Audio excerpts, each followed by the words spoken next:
meio informal, né? Uhum. Tá bom. Aí, Já está transmitindo. Já é oficial, apareceu aqui para gente. Tem um intervalo. Na página do UFABC?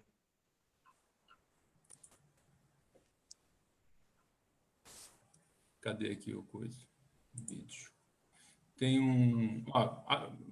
já está transmitindo. Tá? Sim. Tem um intervalo entre quando começa a transmissão de fato, né, e quando ela chega no Facebook. Alguns segundos de... Pela página do UFABC, né? No Facebook? Isso, é. Agora achei. Tá bom, agora que eu consegui ver. Aliás, deixou no outro computador do lado aí, por isso que eu estou virando aqui. Tá? Eu só vou esperar visualizar aqui para a gente...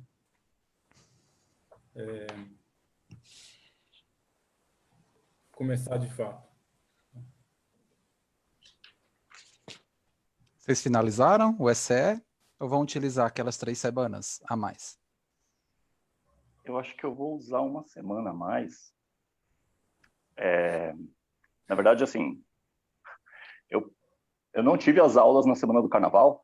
Eu estava dando uma disciplina no segundo e quarto, e daí eu falei, poxa, eu tenho direito a essas 2 aulas. Então, eu acho que na semana que vem eu vou dar 2 aulas, mas assim, eu não estou dando avaliação, é só lista de exercícios. Então, a ideia, assim, eu vou esticar o prazo de entrega. Que eu já estava disposto a fazer desde o início. Uhum. Então não termino vai hoje. impactar tanto. Então, não, eu ainda... Bom, a gente já tem 10 pessoas aqui acompanhando. Perfeito. Joia. Você está no SE, professor Marcelo? Eu aderi, mas o meu caso é completamente diferente porque eu estou dando aula no mestrado profissional, né? Então, o cronograma é outro, né? Ali, a dinâmica também, né? A semestral deles ali, a dinâmica é outra, né? Por um lado foi uma sorte, né? De ser uma turma de mestrado e são poucos alunos, né? Mas com relação ao cronograma eu estou tranquilo também, porque inclusive eu vou estender até julho. Ou seja, a primeira experiência semestral da universidade, né? É. Pediram tanto, né? Na verdade, eu já dei aula no ano passado, né? Assim, como semestral, já vem funcionando há um tempo já, né? O profissional da física. No mestrado, na matemática a gente tem também o... Assim, como EAD, realmente foi a primeira vez, né? Aí, 100% EAD foi agora. A gente vai ter que ter um cuidado aí em falar em EAD, não é? Porque os especialistas em EAD vão sofrer bastante com essa denominação de EAD. Até eu gostei bastante do que o Capucci colocou para a gente, né? Na verdade, foi feita uma chamada EAD, mas né, o que a gente fez não foi bem EAD, não é? Justamente essa, né? Um ensino remoto, emergencial, né? O que pode ser feito aí nesse momento. Exato.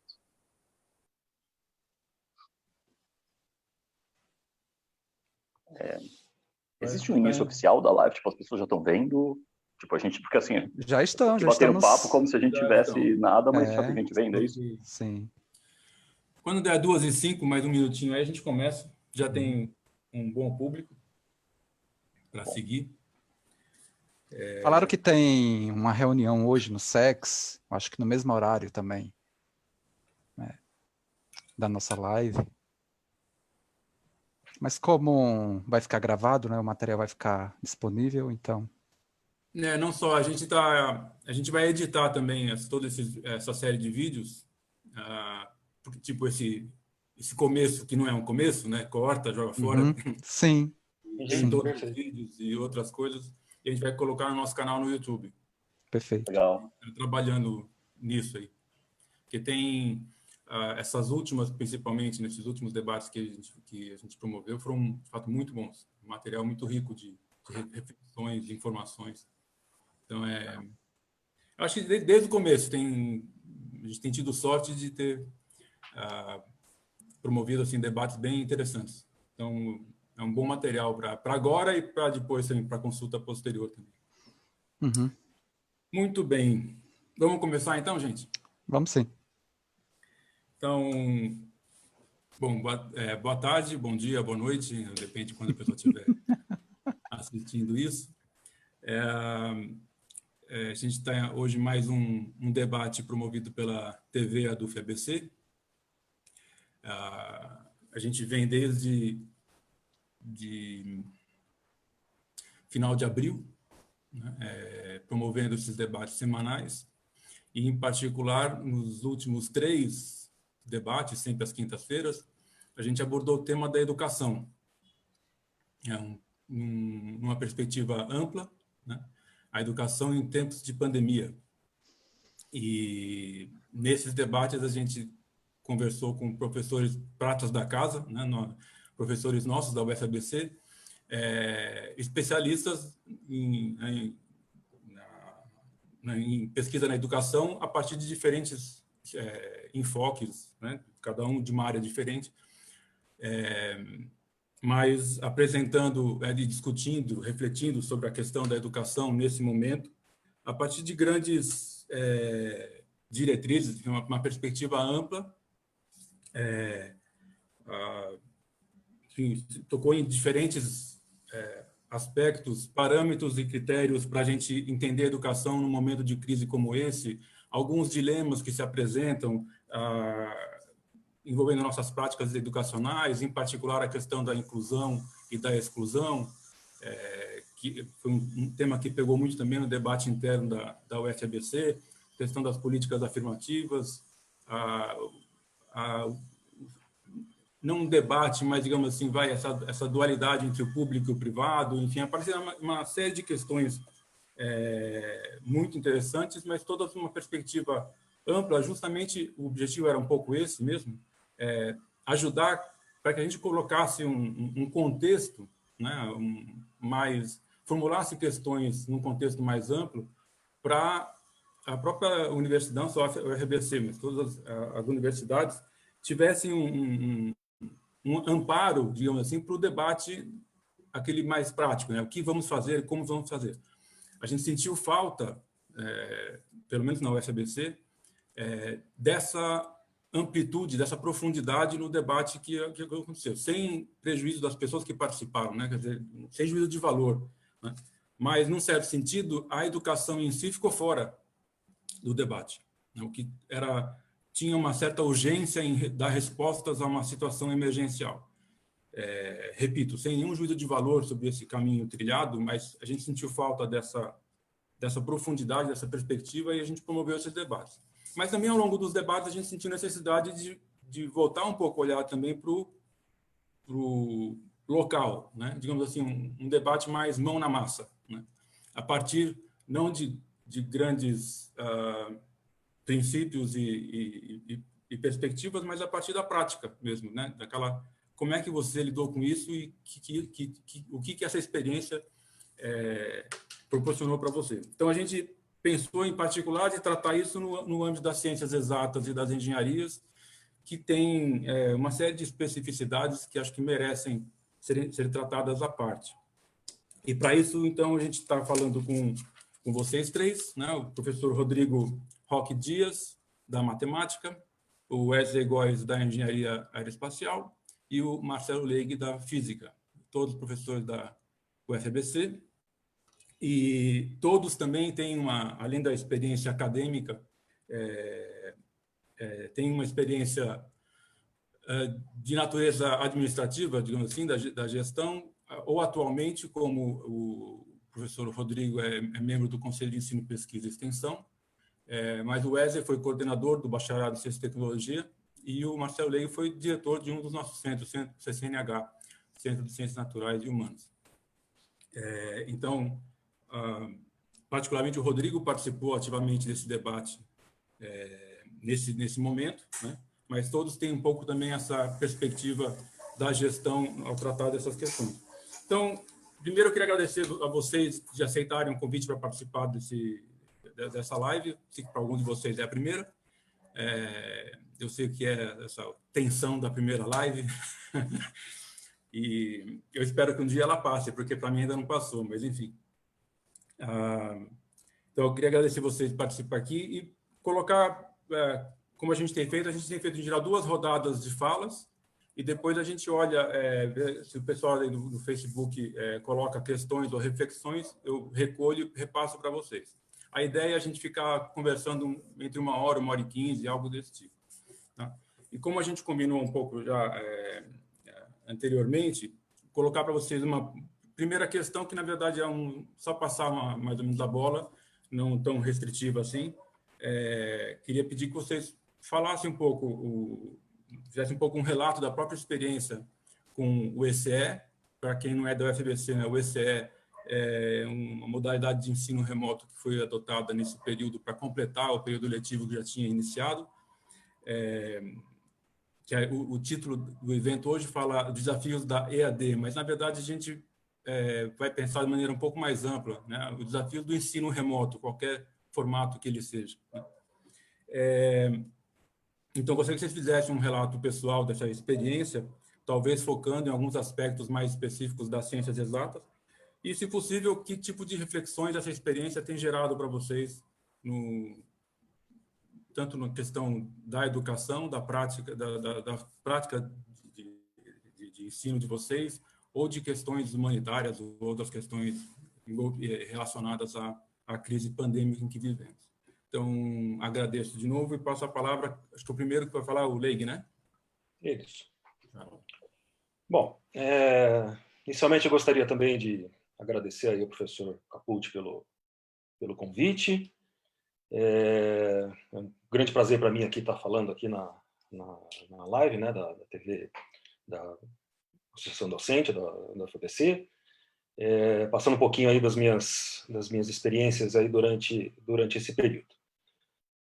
Então, como foi dito, né, a ideia seria a gente falar um pouco aí sobre os problemas, né, e as questões que estão envolvidas aí aos professores de ciências exatas no EAD, mas não especificamente aí, nós não vamos falar exatamente de EAD, porque, como a gente já andou conversando um pouquinho aí, não é exatamente um EAD que nós estamos adotando, né? É só uma forma de a gente continuar o nosso período letivo aí que já tinha começado, né? O quadrimestre. Em virtude da pandemia, teve que ser interrompido e foi iniciado esse período aí que é chamado de estudos continuados emergenciais, o ECE. Então, na verdade, não é que é um curso de AD especificamente, mas foi a única forma que nós tivemos, né, não só a única forma encontrada, mas a única forma mesmo possível, né, de continuar com as aulas, com os estudos, com as pesquisas dos nossos alunos, que é de forma remota. Né? Tanto é que a live aí, é a primeira vez que eu faço agora também, né? Não é à toa, porque é a forma agora que a gente está fazendo as reuniões. Né? Então, tanto com os nossos grupos de pesquisa, quanto com nossos alunos aí nas aulas, nas disciplinas, né, para tirar dúvida, e os debates, né, como esse aqui, estão sendo todos feitos remotamente. Então, a gente tem...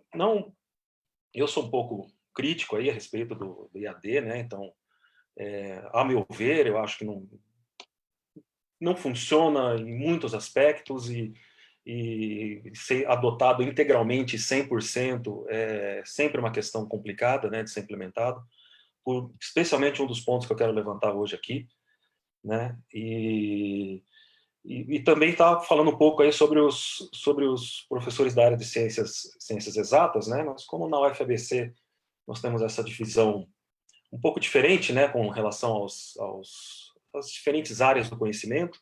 Nós não temos divisão de departamento, nós somos 3 grandes centros. Então, no meu centro ali, o Centro de Ciências Naturais e Humanas, estão englobadas aí professores de física, química, biologia. Vou talvez me arriscar a falar um pouquinho aí sobre também os professores da área de química, né, e os meus colegas biólogos, por favor, se eu falar alguma besteira, me corrijam aí depois. Mas com relação a esses problemas, né, eu acho que são bastante pertinentes e tem toda a relação com o que a gente tem experimentado nesse período. O ECE começou, estudos continuados emergenciais começaram aí no mês de março, né, e estavam programados para terminar no dia 6 de junho agora, que é sábado agora, né, dia 6. Mas a reitoria, né, os conselhos superiores já postergaram esse período do ECE até dia 27. né, até dia 27 de junho agora, e em que, enquanto esperamos, né, por uma definição do que vai acontecer, o que não vai, estamos vivenciando aí uma forma de uma pré-liberação, né, do confinamento, da quarentena, mas não significa que liberou geral, né, é uma abertura gradativa, né, em muitos estados.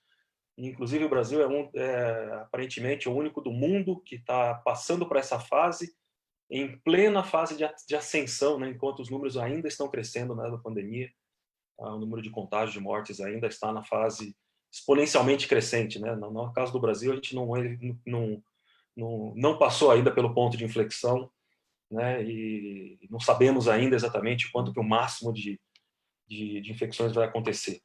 Mas enfim, aí esse período ele foi postergado um pouquinho até o dia 27, mas ele ocorreu de uma forma na UFABC, né, em que todos os professores puderam dar o seu aceite ou não, né? No meu caso, eu tive uma grande felicidade aí felicidade entre aspas, né, de não estar com uma turma muito complicada de assumir as aulas de forma remota, já que é um curso de mestrado profissional, né, na área de física, e é um curso de pós-graduação, né, então são turmas pequenas, minha turma aí começou com 15 alunos, e que não tem nenhuma atividade de laboratório, né? Então, isso também é outro ponto importante, e eu quero discutir um pouquinho mais para frente. Então, sendo uma disciplina teórica, de poucos alunos, eu consegui me virar muito bem, né? Inicialmente, eu comecei com o Zoom, depois, por outras questões técnicas, eu acabei migrando para o Google Meet, e com essas duas formas aí de videoconferência, eu consegui, né, dar as minhas aulas, e estou fazendo todas as avaliações através de listas de exercícios. São alunos de mestrado, né, já estão numa outra fase aí sua vida acadêmica, né, então dá para a gente confiar aí que eles façam tranquilamente, né, os exercícios aí por conta própria, sozinhos, né, sem problemas de cola e nada disso. Então, estou conseguindo levar em frente aí o meu quadrimestre atual, né, por conta disso, que eu não tive grandes problemas com relação à implementação dessas atividades por videoconferência, né? Mas o que eu, de fato, aí estou tendo que fazer é migrar toda as minhas aulas, né, todas as notas de aula que eu tinha, todas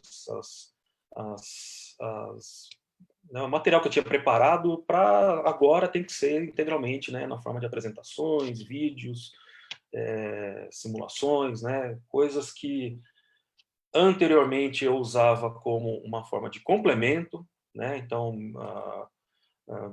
nunca deixei de lado ali a atividade em sala de aula ou em laboratório, as atividades presenciais deixaram de acontecer, né, então sempre toda essa forma de material virtual, né, e o atendimento dos alunos de forma virtual sempre foi uma forma de complemento, nunca foi o 100% do negócio, né? E essa que é a grande novidade agora que nós estamos enfrentando, porque fomos obrigados do dia para a noite a migrar tudo e a transformar tudo 100% de uma forma de um ensino à distância. Isso, então, como eu disse, teve vários professores aí que aceitaram ou não, né? Eu tenho alguns poucos números aqui, né? Não estou mais em nenhum conselho aí de superior, nem ocupando cargo de chefia atualmente. Então, o que eu sei são que os meus colegas da física e outros mais próximos aí têm dito, e eu tenho lido, né, nas mensagens aí que eles têm escrito. Então, houve adesão, né? Teve uma grande quantidade de professores que acabaram aderindo, né, especialmente aí na área de física, né, pesquisa feita aí entre 17 professores, 15 aceitaram e outros 2 não. Usam diversas formas diferentes aí de implementação, né? Ou Moodle, ou Tidia, ou Siga, ou Google Meet, né? O Zoom, né? Vai depender aí da vontade de cada um.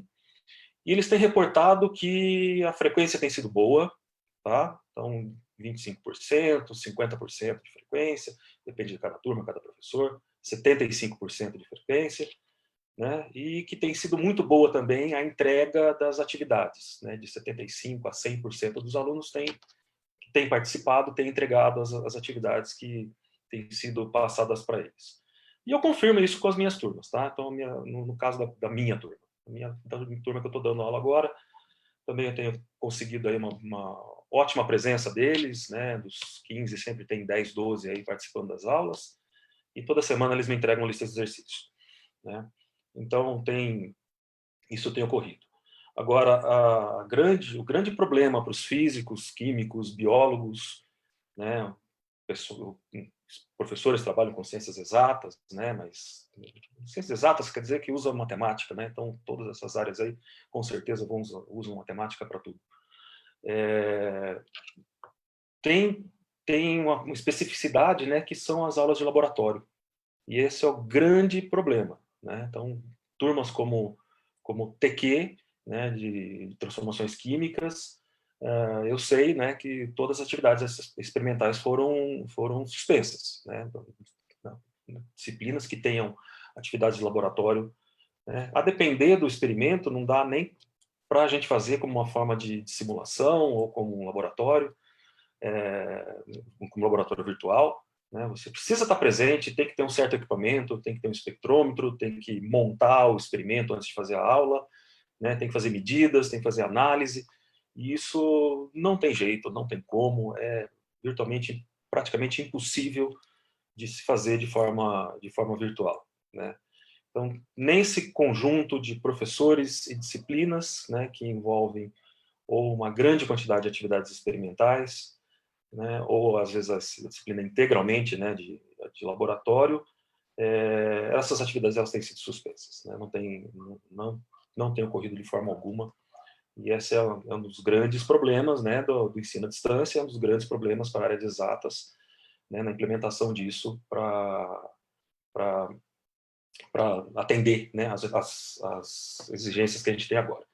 E nesse meio também eu gostaria de colocar os professores de licenciatura, né, e os alunos que estão por se formar, né, por fazer a licenciatura, que são os estágios, né? Então, os estágios são atividades necessariamente presenciais, ou nas escolas, né, ou simulando uma aula no decorrer do curso de licenciatura. Então, isso também é um grande problema, né, que não tem como a gente fazer, né, de forma virtual. Pelo menos eu não tenho conhecimento, né, de alguém que tenha feito algo desse tipo, de uma forma virtual. Então, essas atividades elas têm sido interrompidas. E quem é o grande vítima, né? Quem é grande atacado por todas essas interrupções são os alunos, né? Os alunos são os principais vítimas aí da interrupção dessas aulas, né? Então, eles não vão ter as aulas de laboratório, eles não vão ter os estágios durante esse período de interrupção de atividades, né? E que é a demonstração, né, a prova de que a pandemia ela acabou amplificando demais as diferenças sociais. Então agora a gente vê o aluno que não tinha o computador em casa, né, só acessa internet através do celular, né, às vezes o celular não é tem um plano 4G, né, não tem um Wi-Fi em casa, né, ele não tem um bom acesso à internet. Quando esse aluno estava com a gente fazendo as aulas ali, ele ia procurar sanar suas dificuldades dentro dos nossos laboratórios, dentro das salas de computação, né? Agora não, agora ele está tendo que se virar com seus próprios meios a partir de casa. E aí esse é outra grande questão, né? Outro grande problema que surgiu com a pandemia, com a interrupção de todas as atividades, porque essas diferenças, né? Os alunos que têm as suas capacidades e os que não têm foram muito amplificadas nesse período, né? Então, esse é o principal ponto, acho que a gente deve atingir. A gente tem que se preocupar aí nas nossas discussões, é como procurar sanar essas dificuldades, especialmente para os alunos de baixa renda, né? Nós temos grande parte dos nossos aí, a gente sabe que são alunos cotistas, né, que vêm de ensino público, que moram na periferia, que têm as piores condições para fazer um ensino à distância, né? E o que vai acontecer, a gente não sabe. né? Então a gente ainda não tem noção do que vai acontecer. Pode ser que depois desse período aí venha a ser implementado um quadrimestre suplementar, né, com somente algumas atividades virtuais mesmo, propriamente ditas, até que se volte em definitivo mais até o final do ano, né? Então as previsões aí já falam de julho, agosto, né? Não sabemos ainda se deve se estender por mais tempo ainda isso.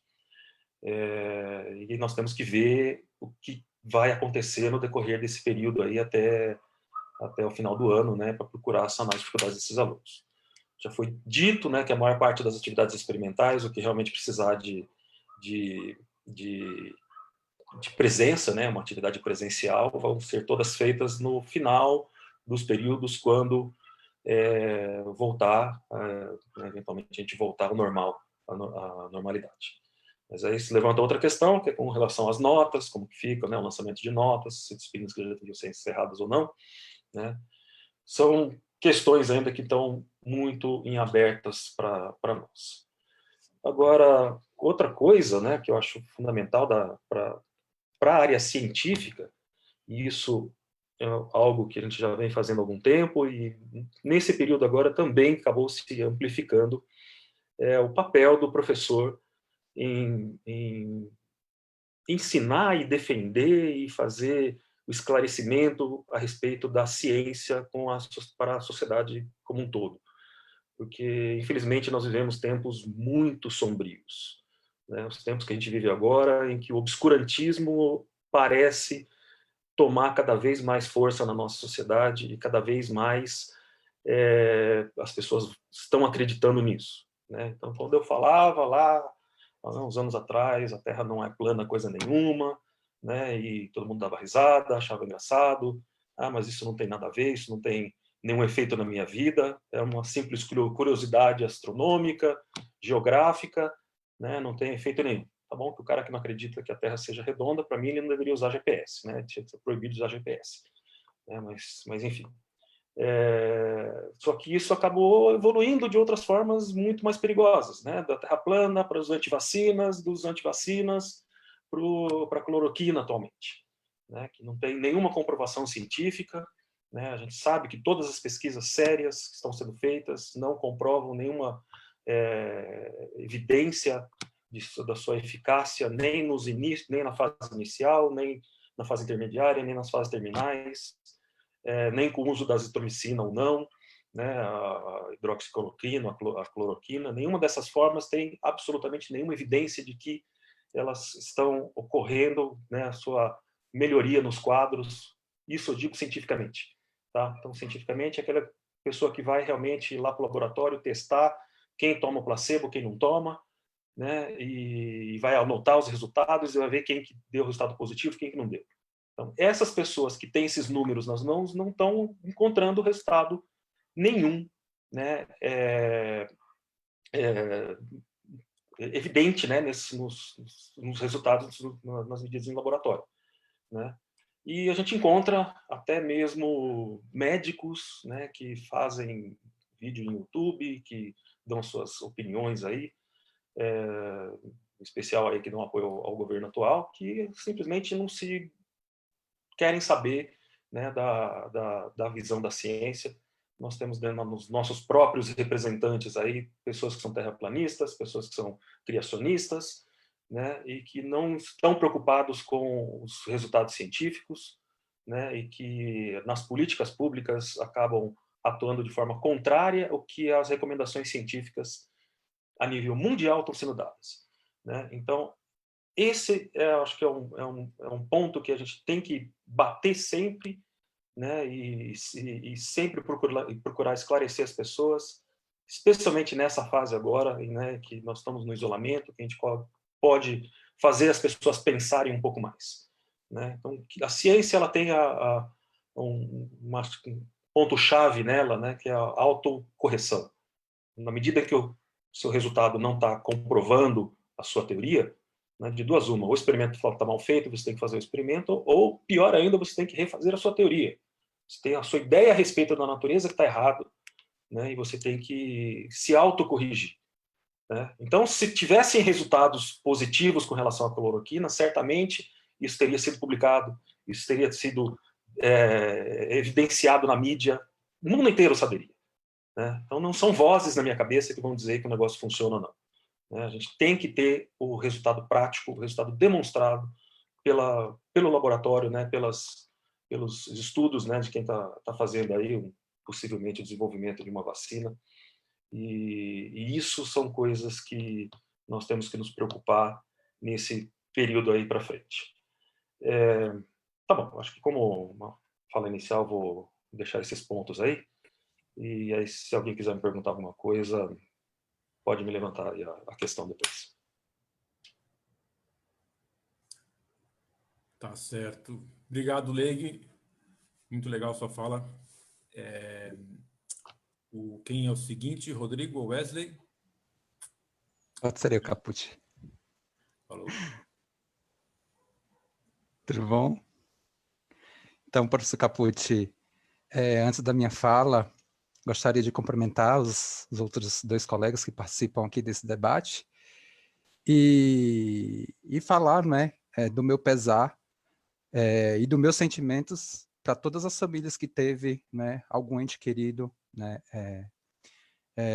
que fez a passagem, né, para outro plano, né, por conta dessa pandemia, né, do novo coronavírus. Então, não faz sentido nenhum a gente fazer qualquer tipo de debate sem pensar na importância da vida, né, a vida em primeiro lugar. Bom, mas agora dentro do nosso contexto aqui do debate, eu queria trazer aqui uma contextualização do meu ingresso na UFABC até o momento do SE. Diferentemente de vários colegas, eu estou no SE, vamos dizer assim, sem tantos problemas por conta desse elemento central que eu quero colocar aqui nesse debate, que foi a capacitação que eu vivenciei na própria UFABC. Então, em 2010, quando eu ingressei na UFABC, eu fiz uma capacitação docente, ainda na época eu acho que foi até gerenciada, né, foi dada pela Universidade Federal de Itajubá, em parceria com a UFABC, eu acho que era um programa UFABC-UAB. Naquele momento eu comecei a entender quais eram os princípios e elementos centrais da educação à distância, quais eram vamos dizer assim, o que seria a arquitetura de um curso à distância, como deveria se comportar uma pessoa que faz a gestão de um curso à distância. Então, naquele momento eu não utilizei, vamos dizer assim, apliquei aquele curso, aqueles conhecimentos, aquela capacitação que eu tinha tido, mas depois da minha passagem pela coordenação do BCT, por conta da revisão do projeto pedagógico do BCT, né, que está vigente agora, eu comecei a pensar, né, porque na época da revisão do projeto do BCT, a gente foi muito cobrado, tanto por discentes e docentes, em relação à possibilidade de se aumentar as horas de aula presencial. E naquela época a gente tinha chegado a um consenso que não, que isso feria muito os princípios originais do projeto pedagógico, que era menos aula, né, em sala de aula, e mais atividade individual e integração do aluno com a própria UFABC. Então, mas depois de ser demandado bastante, né, sobre essa questão de aumentar o número de horas, né, em relação ao ensino, eu comecei a pensar, então por que não criar uma estrutura, vamos dizer assim, complementar, que vai orientar as horas individual de estudo do aluno. Então, eu participei de uma nova capacitação na UFABC, eu acho que todos conhecem, né? Vários professores conhecem o Netel, atual Netel. Existe uma plataforma de cursos, né? E eu mais uma vez, fiz uma capacitação de um curso denominado Novas Tecnologias e Metodologias para a Educação, alguma coisa assim, desse tipo. E nesse curso, eu consegui enxergar, né, outros elementos que me deram condições de começar a pensar, preparar material complementar para as minhas disciplinas do presencial. Então, além, vamos dizer assim, do jargão clássico da educação à distância e dos elementos centrais da educação à distância, eu comecei também a entender questões relacionadas a recursos educacionais abertos, objetos de aprendizagem, como eu poderia utilizar esses elementos da educação à distância na educação presencial, né, no ensino presencial, trazendo até aí uma questão de hibridização aí, do ensino. E aí, já tem alguns anos que eu venho, vamos dizer assim, montando um material complementar para as disciplinas que eu ministro presencialmente na UFABC. Que tipo de material complementar é esse? São vídeos, né, vídeos onde eu coloco todos eles no meu canal do YouTube. Todos esses vídeos eles foram produzidos de forma, vamos dizer assim, bem caseira, com todo o investimento que eu fiz, né?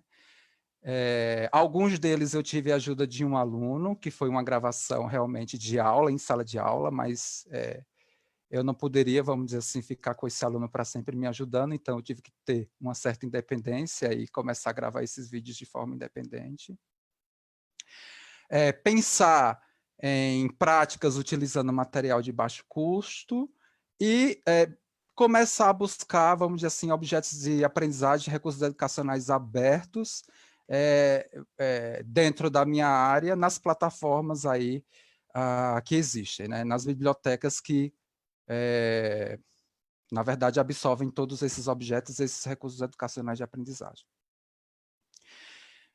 Então, a capacitação ela foi fundamental para eu começasse a utilizar todos esses recursos, né, tecnológicos no presencial. E aí veio o momento do SCE, nessa disciplina que eu estou trabalhando, que eu estou finalizando hoje, na verdade, né, a disciplina que é Aplicações de Elementos Finitos para Engenharia, que é uma disciplina de opção limitada da área espacial, e que tem também aula de laboratório de informática, não é laboratório úmido nem seco, mas também é um laboratório de informática. E especificamente nessa disciplina, eu já tinha construído material complementar. Eu já tinha, na verdade, um conjunto de vídeos desenvolvidos para essa disciplina.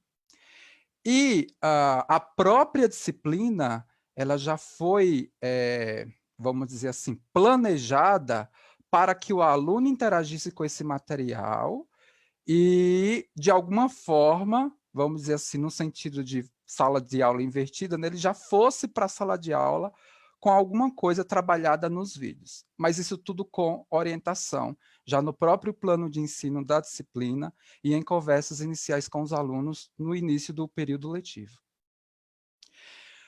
Essa disciplina também ela faz parte, vamos dizer assim, ela está sendo monitorada por um projeto que eu faço parte, que é o projeto Praxis, que é um projeto que envolve um grupo de professores da UFABC, no sentido da gente enxergar, não é, práticas de ensino. Na verdade, ele iniciou como um projeto da Pró-Reitoria de Graduação, na perspectiva de entender as questões como uma demanda da avaliação de disciplina. Então, algumas professoras da área de licenciatura fizeram uma chamada de professores e a gente começou vários encontros, né? E aí desses encontros surgiu esse projeto Praxis e essa minha disciplina ela está sendo monitorada por esse projeto. E aí eu também coloquei para os alunos que eles, na verdade, têm uma bolsista, né, que acompanha o desenvolvimento das aulas, quando do momento presencial e também durante o próprio SCE, para que ela pudesse avaliar se essas práticas que foram desenvolvidas, elas apontam, né, vamos dizer assim, para um caminho correto, ou precisa de alguma mudança e alguma atualização. Então, nesse sentido, quando do começo do SCE, eu não senti tanta dificuldade por conta de já enxergar, vamos dizer assim, elementos centrais que envolvem a educação à distância. Mas, recuperando aí a fala do professor Capucci e do próprio professor Leig, a gente não tá desenvolvendo um curso EAD. Né? Nós estamos num SCE, né? Num emergencial, numa situação emergencial. Então, a gente, na verdade, não pode nem denominar isso de ensino à distância. Né? O que a gente está fazendo é uma ação emergencial para continuar um período letivo, né, iniciado presencialmente, agora finalizando na situação remota. Para essa finalização, né, do período no remoto, no caso da disciplina de aplicações de elementos finitos para engenharia, mesmo com a condição de laboratório de informática, eu não tive tanta dificuldade por conta de toda a capacitação que eu tive e de já ter praticamente uma quantidade de material preparado para a continuidade da disciplina no remoto. Então, quais foram outras estratégias? Bom, como é uma disciplina que tem, vamos dizer assim, muita matemática, e eu comumente dou as minhas aulas utilizando o quadro negro, para eu trabalhar, vamos dizer assim, um momento síncrono, que não foi recomendado, né? Vamos dizer assim, no ECE, dando conteúdo novo, eu teria que simular um quadro. Então, eu consegui, vamos dizer assim, alguns recursos que me dessem condição de simular uma lousa virtual, e para alguns momentos síncronos eu precisei, vamos dizer assim, desse desenvolvimento, vamos dizer assim, muito similar ao que aconteceria numa sala de aula, e de trabalhar com uma lousa virtual. Tá? Funcionou super bem.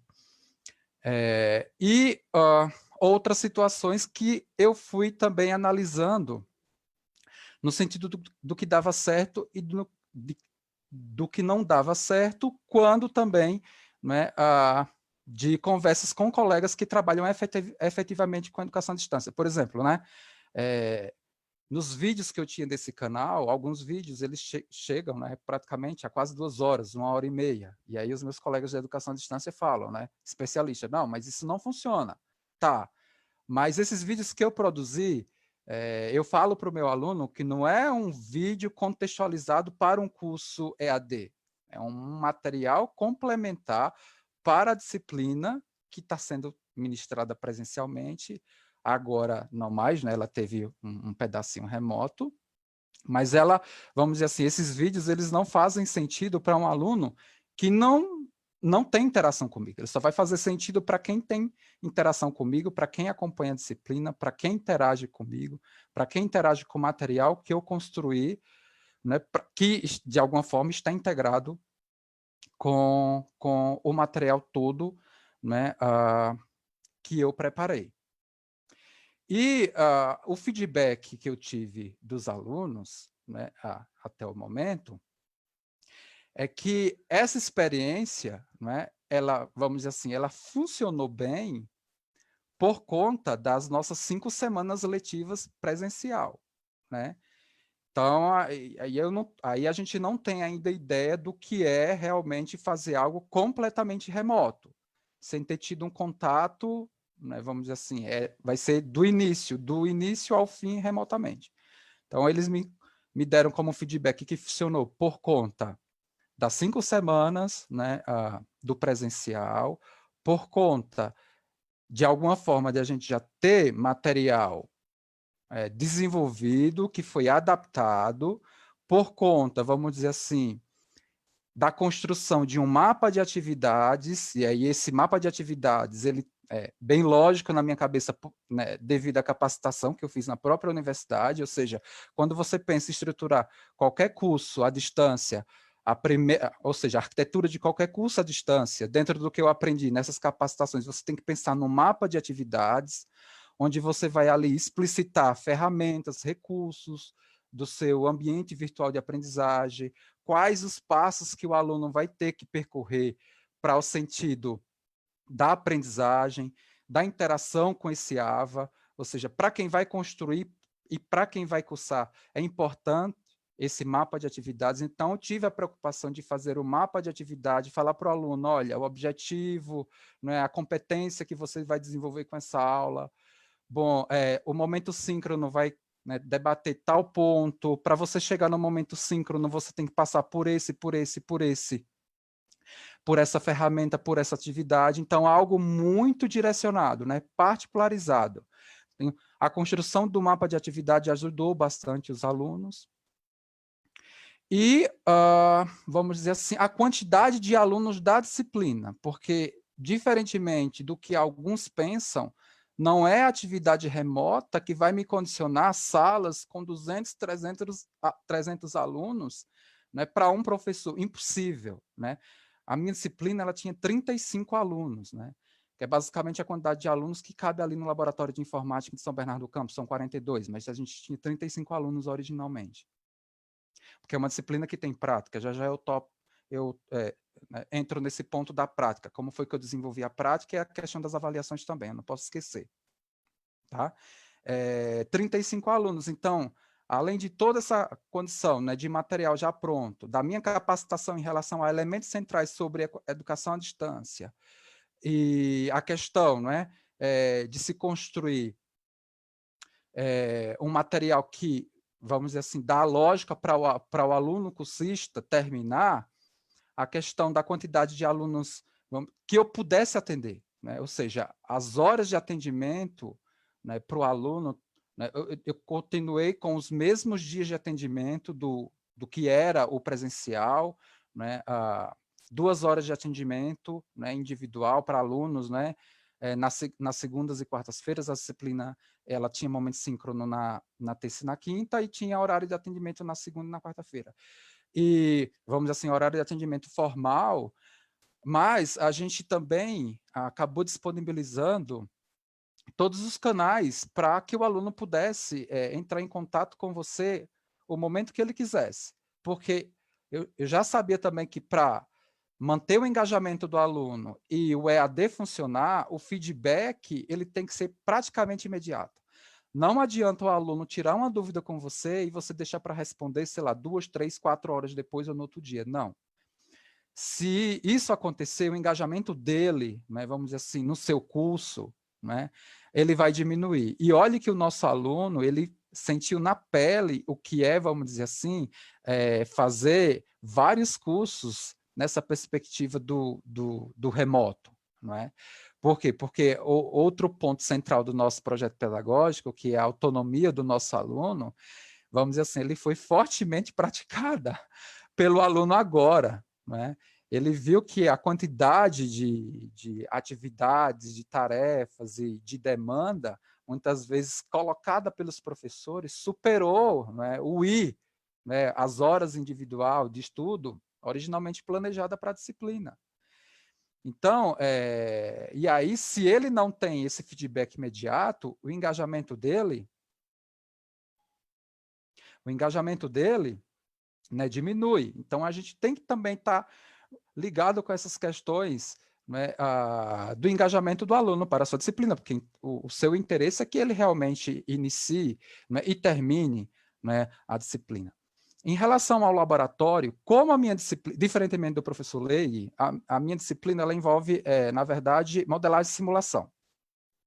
E na parte de simulação, na parte prática, a gente utiliza ferramentas, vamos dizer assim, algumas comerciais, e outras de acesso livre. A questão aí a gente volta para, vamos dizer assim, a capacidade econômica do aluno em relação a ele ter computador e internet banda larga, né?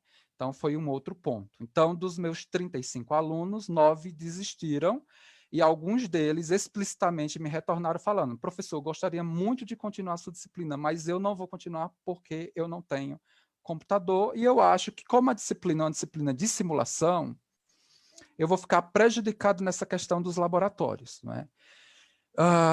E aí, para os outros que continuaram, a gente conseguiu desenvolver os laboratórios utilizando, vamos dizer assim, reprogramando a lógica inicialmente, vamos dizer assim, definida para as práticas, mas que não deixou nada a desejar dentro do que eu tinha colocado como objetivo inicial lá do curso. Mas, assim, institucionalmente, a gente não teve, vamos dizer assim, nesse momento, né, algum apoio em relação a essa questão de software, né, foi muito por conta do professor. Então, a gente tinha que ter as ferramentas no nosso computador e pedir para o aluno meio que também ter as mesmas ferramentas em seus computadores para a gente conseguir desenvolver as atividades e os laboratórios da disciplina. E aí eu queria, assim, encerrar minha fala nesse momento, colocando a importância da capacitação e da definição institucional dos próximos passos para a condição do ensino remoto, ou o que a gente venha denominar. Eu acho a capacitação do corpo docente em relação a um AVA, que a universidade venha, vamos dizer assim, definir para, né, vamos dizer assim, a continuidade das atividades didáticas nos próximos quadrimestres, importantíssimo. A definição de uma AVA, de um único ambiente virtual de aprendizagem, e também a capacitação do corpo docente para questões de educação à distância, que mesmo que a gente não venha a fazer efetivamente educação à distância, esses elementos ajudam o corpo docente a entender a diferença entre o comportamento do presencial, né, para o ensino remoto. Então, essa condição de apoio institucional para a definição dos próximos passos, eu acho que é importantíssimo. Temos que ter um único norte em relação a um ambiente virtual de aprendizagem, único, que todos os docentes possam trabalhar, para que o aluno também não fique, né, tendo que entrar na plataforma X, na plataforma Y, se adaptar à plataforma beta ou teta, né? A gente trabalhar de uma única forma e institucionalmente, né? E por quê? Porque tem essas questões, né?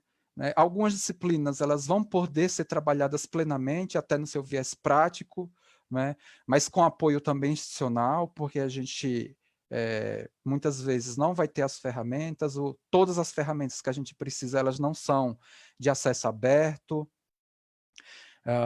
A gente precisa efetivamente ter algum apoio de que aquela plataforma ela não vai sumir nos momentos síncronos, né, definidos, ou seja, uma organização, né, de tal forma que a gente consiga caminhar e olhar, vamos dizer assim, todos de uma mesma forma, utilizando uma mesma plataforma. Perfeito?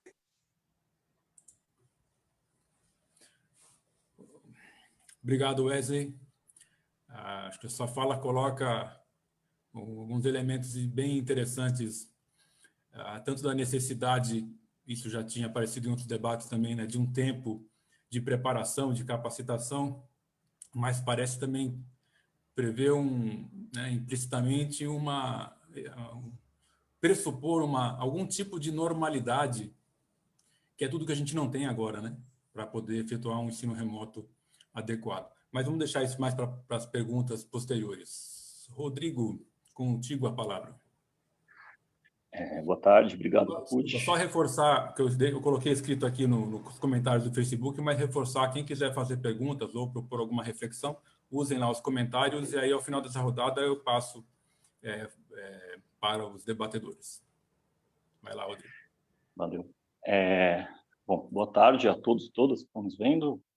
Boa tarde aos colegas, o Leig e o Wesley, que estão aqui participando da sala com a gente. Boa tarde, Capucci. Eu queria agradecer o convite à AD e parabenizar a AD pela iniciativa de fazer essa série de lives com temas bastante pertinentes e acho que tem muito a enriquecer aqui o debate, né, sobre esses tempos estranhos, né, em que a gente está inserido atualmente.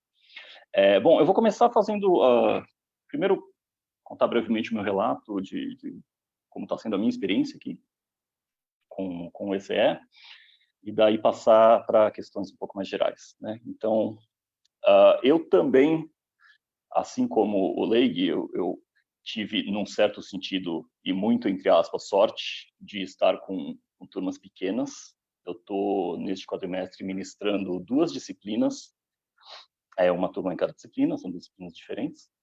Uma das turmas tem 5 matriculados e a outra tem 11. Então, eu estou com, no início do ECE, pelo menos, eu tinha um total de 16 alunos, o que é bastante pouco. E isso, claro, traz vantagens, né? Então, assim, eu vejo, conversando com colegas que estão ministrando disciplinas, aquelas turmas gigantescas de 90 alunos, enfim, as dificuldades são totalmente de outra ordem. Tem muitas dificuldades que são muito intrínsecas a essa experiência de ministrar essas disciplinas, como, por exemplo, funções de várias variáveis, esse tipo de coisa, que eu não estou sentindo. Tá.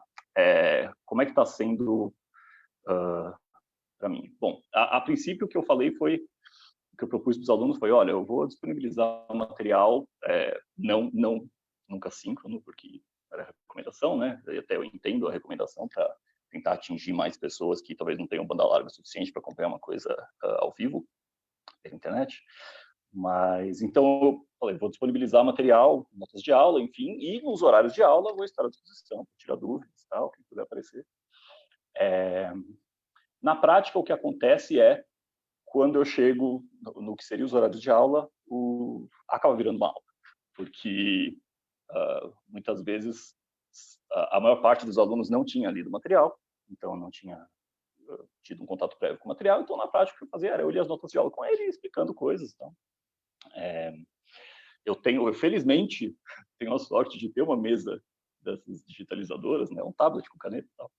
É uma coisa que eu comprei há muitos anos, na verdade, nunca esperei que fosse tão útil quanto agora, tá? Só tô na pele, posso compartilhar rabiscos que eu faço aqui e compartilhar a tela, enfim. Isso está ajudando um bocado. Mas tem sido isso. Daí esses encontros eu deixo gravando, né? Estou fazendo no Google Meet, então eu gravo e depois disponibilizo para quem não pôde participar, enfim. E assim, o fato de que eu estou com turmas pequenas, eu acho que isso tem a grande vantagem é que você pode ter um contato mais próximo com os alunos, né? Então, assim, nas duas turmas, eu criei um grupo de WhatsApp e eu falo com eles por lá. Tem os alunos que estão... Quando você tem uma turma pequena de alunos, isso também favorece. Os alunos que estão um pouco mais sumidos, a gente manda uma mensagem, tá tudo bem? Como é que estão as coisas para você e tal? E é nessas que a gente tem contato com as dificuldades que eles estão enfrentando, né? A gente fala muito... já estou me atropelando aqui com o negócio que eu ia falar na frente, mas enfim. Eu comecei falando de, qual que é a parte que, para mim, está sendo, entre aspas, mais favorável com relação a outros colegas que estão com turmas grandes. Mas uma questão que falei que eu dei sorte, entre aspas, nesse sentido, mas eu dei azar também, porque as duas disciplinas que eu estou ministrando são disciplinas que eu nunca tinha dado antes. Então, isso, independentemente de quantos matriculados você tiver, você vai ter que preparar do zero material para duas disciplinas, num formato em que, até então, você não tinha domínio nenhum, né? Na verdade, até para matemática, isso é particularmente complicado. Acho que a matemática ele tem uma resistência um pouco natural a slides, etc. O matemático ele gosta de lousa, gosta de quadro branco, até tem gente que não gosta. O matemático gosta de respirar pó de giz, né, aquela coisa. Então, a gente está tendo que realmente se reinventar, em alguns sentidos. Mas, então, o que eu ia falar é, assim como a gente está tendo uma carga de trabalho muito mais pesada, assim, isso aqui está sendo muito mais pesado para mim do que eu imaginei que seria, a princípio, justamente porque é um cenário novo, né? É um formato novo. E é um pouco isso tem a ver um pouco com, considero um paradoxo no ensino superior brasileiro, que é o seguinte: a gente tem uma formação para ser pesquisador, né? A gente foi formado, a gente foi treinado para fazer pesquisa. E quando a gente entra na academia, a gente portanto, colocado na posição de dar aulas, sendo que a gente não teve nenhum treinamento para isso. Eu não tive nenhum treinamento para dar aula, né? Então, você chega, te dá um giz na sua mão, vai lá, tá tudo mais sua. Isso é bastante difícil. Já eu diria que qualquer docente, em algum grau, deve ter experimentado, pelo menos no início da carreira, em algum grau, aquilo que se chama de síndrome do impostor, né? Porque você se vê colocado numa situação de, veja, eu preciso transmitir conhecimento para as pessoas, por mais que seja uma coisa que eu sei, saber uma coisa e saber transmitir essa coisa existe uma distância gigantesca entre esses dois conceitos. Mas, se a gente consegue se sair bem, quando consegue se sair bem,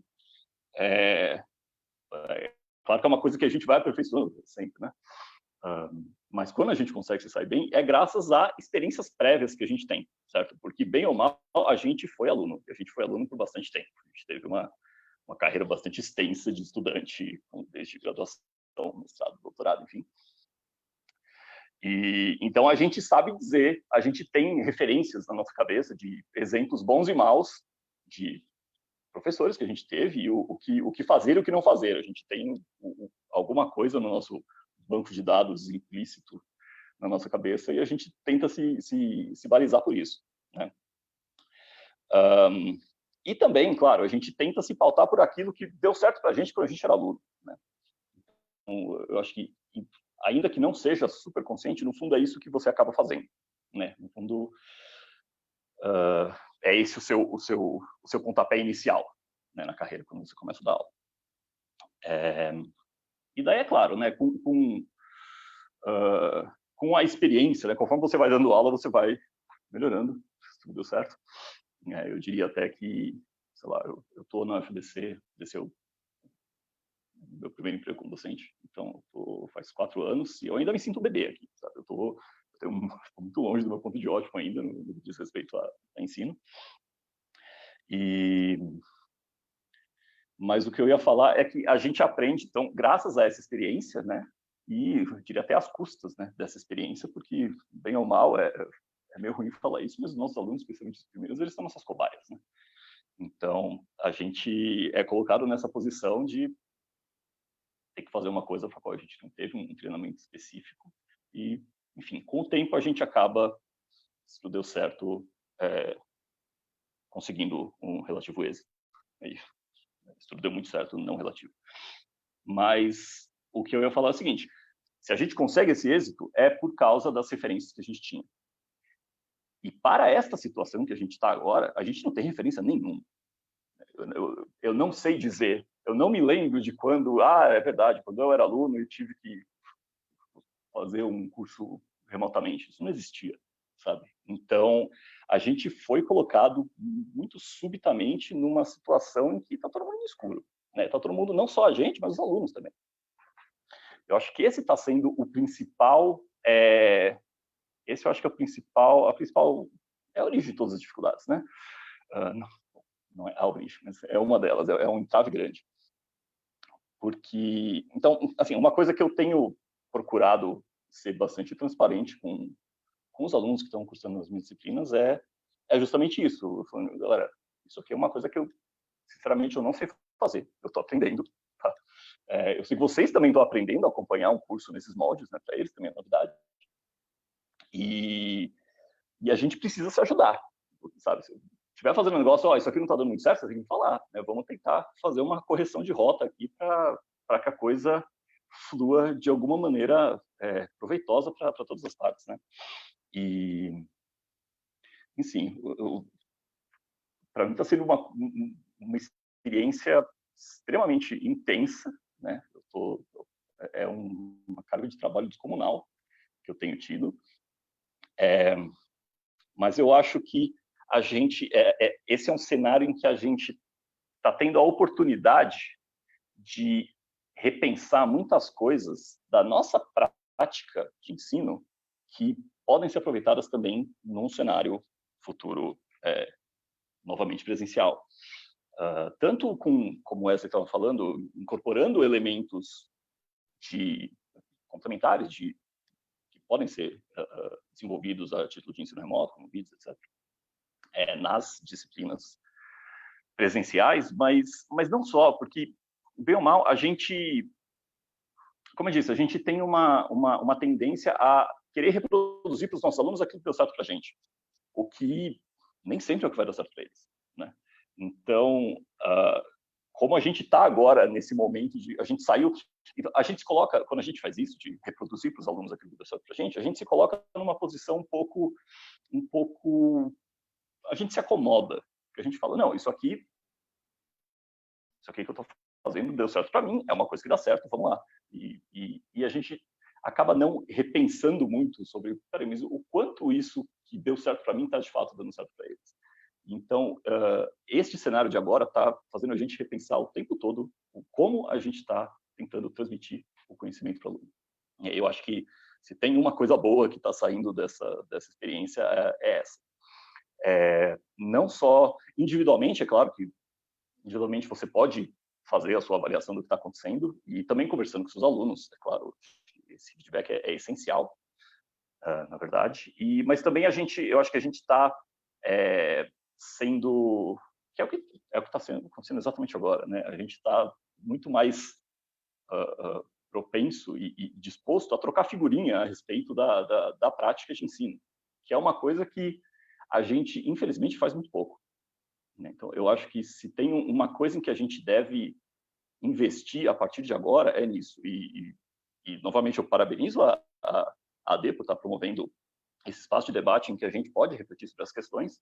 A gente também teve, na semana passada e nesta, uma série, especificamente na segunda-feira, para o bacharelado em matemática, a gente teve uma plenária que foi proposta pela direção do CNCC. A gente teve também com as coordenações dos cursos, enfim, foi proposta pela direção do CNCC e todas as coordenações de curso, que foi também um excelente espaço para a gente trocar experiências de o que está dando certo para vocês, o que não está dando certo, como é que vocês estão fazendo tal e tal. Queria parabenizar até a direção do CNCC por isso, porque foi uma iniciativa muito positiva. E eu acho que isso é o que a gente tem que estar fazendo agora, né? Eu acho que no começo, quando a gente falou, ok, né, o ECE foi aprovado, beleza, vamos ter que fazer vamos ter que implementar as disciplinas remotamente. Como que dá para fazer? Foi uma chuva de e-mails. Eu estou usando tal ferramenta, eu estou fazendo de tal jeito, não sei o que, não deu tudo certo. Fantástico. Trocar sugestões, cada um testar o seu e tentar chegar no que funciona melhor para você e para os seus alunos, né? E daí o barco zarpou, o ECE começou a rolar, e daí a gente estava coletando informações, né, tentando entender, conversando com os alunos, né, o que deu certo, o que não deu, tentando entender um pouco melhor o quão bom estava sendo o andamento da coisa. E acho que agora é o momento, né, agora que a gente está na reta final, é o momento da gente sentar e realmente trocar figurinha a respeito de estratégias bem-sucedidas e mal-sucedidas para a gente conseguir seguir adiante. Não se sabe muito bem em que cenário, não se sabe, não sei, acho que não dá para ter uma ideia muito clara de como é que vão ser as atividades na universidade após o término deste quadrimestre na modalidade ECE. Mas eu acho que a gente tem que... esse é o momento de conversar sobre isso, né? Esse é o momento de realmente a gente avaliar o quão bem a gente está conseguindo desempenhar essas tarefas. É claro que muito bem não vai ser, porque a gente, como disse, a gente teve pouco tempo para preparar isso, né? E tanto é que a crítica que é feita bastante quando se chama o ECE de EAD, porque não, EAD é uma coisa que é pensada para ser à distância desde o princípio, né? Isso aqui não é um EAD, isso aqui é uma coisa que a gente teve que fazer no susto para apagar o incêndio. Mas o que eu acho que a gente tem que levar em conta também não só o quão bem sucedido foi a implementação do curso, mas o impacto que isso teve no nosso corpo discente, né? Eu acho que isso é essencial. Eu percebo, é claro, do meu universo de um total de 16 matriculados, eu não posso falar em termos de números, né? Porque eu tenho, assim, olha só, na minha turma de 5 alunos, 60% aparecem nas atividades. Isso é irrelevante, né? Se você tem 5 alunos numa turma, você tem 5 casos únicos. Não dá para falar de dados sólidos a partir disso. Mas o que eu tenho percebido é que existem alunos que quer dizer, eu tenho percebido, isso aí todo mundo sabe, né? Mas eu tenho percebido de perto, né? Conversado com alunos que estão tendo muitas dificuldades para acompanhar de casa, mesmo alunos que, a princípio, eles falaram, não, super top esse esquema, para mim vai ser tranquilo, assim, alunos que não tinham, a princípio, impedimentos técnicos e tecnológicos, né, limitação de acesso à internet, etc., eles estão percebendo que, primeiro, eles estão tendo dificuldades de muitas ordens, né? Primeiras vezes, percebeu que em casa não tem ambiente para estudar. Né? Minha casa é barulhenta, não tem um cômodo em que eu consigo ficar tranquilo em silêncio. Eu tenho tido mais atribuições aqui na minha casa, na minha vida pessoal, por conta desse período, e não está dando certo. E os alunos que trabalham, e eles também estão tendo uma carga de trabalho mais alta, né? A gente pensa que só comete a gente, né? Olha só, estou trabalhando de casa, puxa, é verdade, esse negócio de trabalhar remotamente dá um trabalho, né? Pois é, os alunos que trabalham também. Então, eles estão tendo cada vez, eles estão tendo uma dificuldade em dobro, né? Eles estão despenderam mais tempo com trabalho de casa e, além disso, muitos deles também relatam que eles sentem que a quantidade de atividades que eles têm para fazer, por ser em modo remoto, acabou sendo mais intensa do que tipicamente seria presencialmente, né?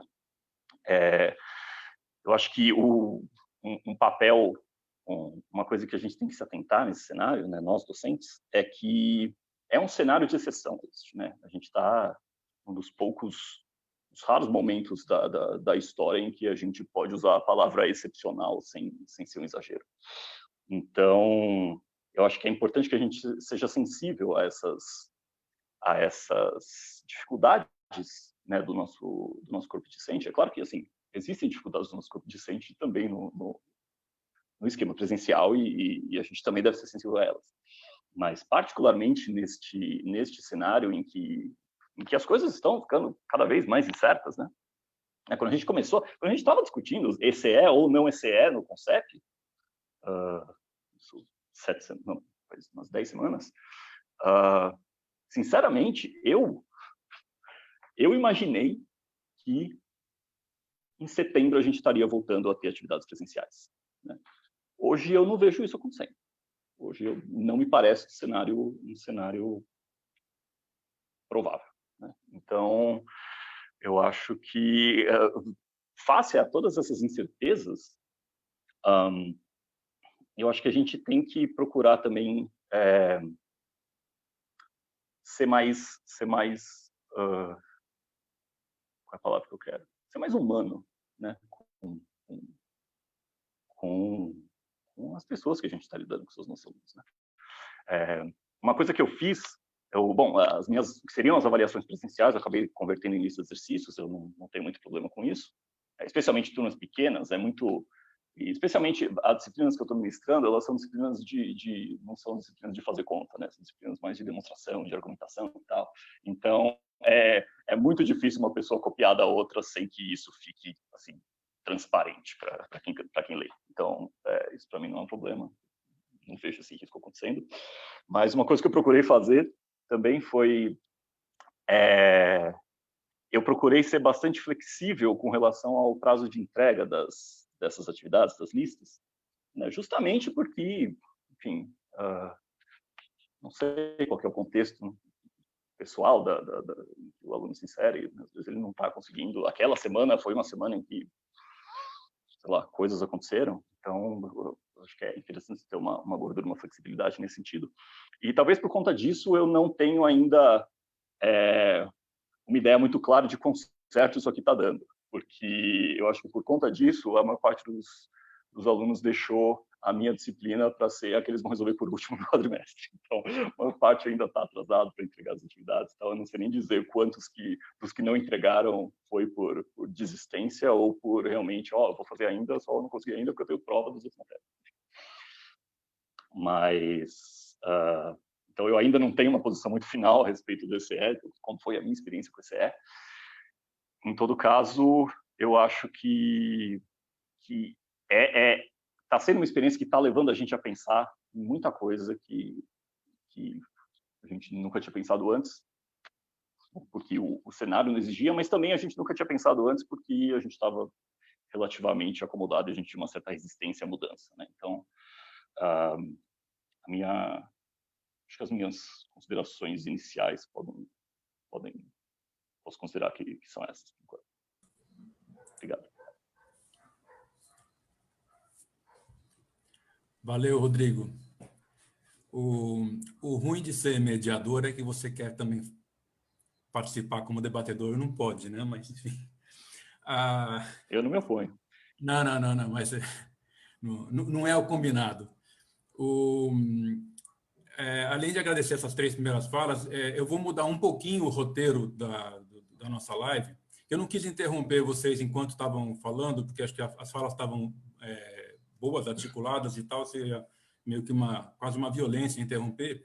Então, mas elas duraram um pouco mais do que a gente tinha pensado. Então, minha proposta agora, eu vou fazer uma reflexão aqui para vocês, uma pergunta, e vou juntar outras que tem aqui no Facebook. E aí vocês, um por vez, comentem, respondam essas perguntas e já façam uma fala final. A gente faz só mais esse outro bloco e não 3 blocos como estava pensado. Tudo bem? Então, na verdade, assim, dá uma coceira de tantas coisas que dá vontade de questionar.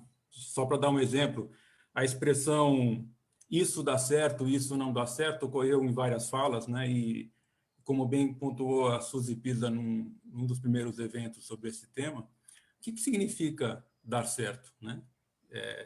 Essa também é uma pergunta para a gente se colocar para refletir sobre esse período. O que significa dar certo? Porque é um processo que já, de partida, exclui um contingente grande de alunos. E, ao longo do processo, exclui mais alguns. E aqueles que permanecem têm um aproveitamento parcial, né? Então, o que significa dar certo, né? Então, essa seria... Mas não estou repassando para vocês essa pergunta, não.